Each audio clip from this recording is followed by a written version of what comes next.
Halo, perkenalkan, nama saya Dorothea Maria Apriliani Bruto, NIM 18405014, Prodi S1 Akuntansi, mata kuliah Etika Profesi.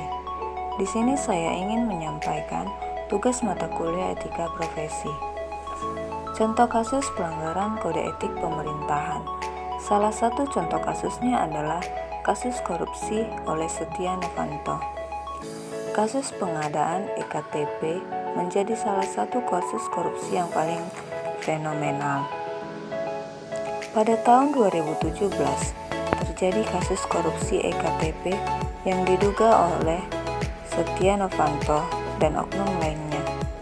Setia Novanto pada saat itu dipercaya sebagai pejabat dengan kedudukan tinggi, yaitu Ketua Umum Partai Golkar dan Ketua DPR RI. Terdapat indikasi bahwa di dalam kasus korupsi EKTP tersebut ada rencana pembagian uang, anggaran proyek serta makelar proyek Andi Agustinus atau Andi Narogong diduga memberikan fee kepada beberapa anggota DPR dan pejabat Kemendagri. Rencana pembagian uang anggaran proyek EKTP tersebut sebesar 50% atau senilai 2,662 triliun rupiah yang dipergunakan untuk belanja modal atau belanja real pembiayaan proyek.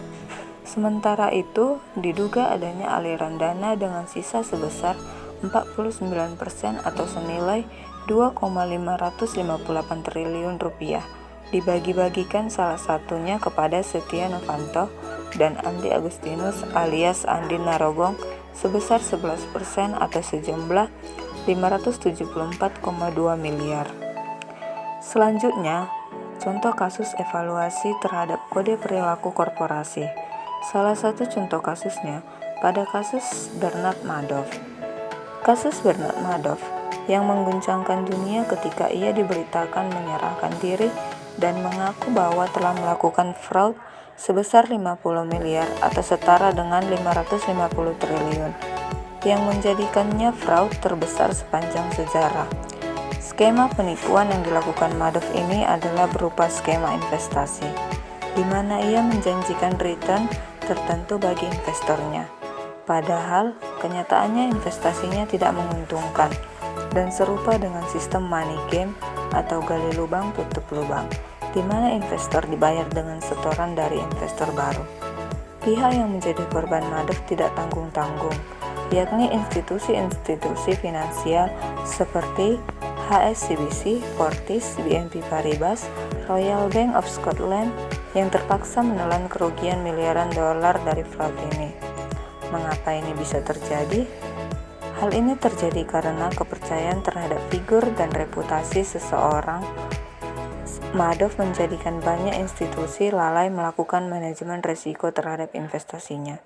Kemudian Satyam yang dijuluki dengan Enron India karena kasus yang mirip, yakni melakukan manipulasi terhadap laporan keuangan, mulai dari melaporkan pendapatan yang jauh lebih besar dari aktual, pencatatan kas yang sebagian besar fiktif, serta pengakuan utang yang jauh lebih kecil.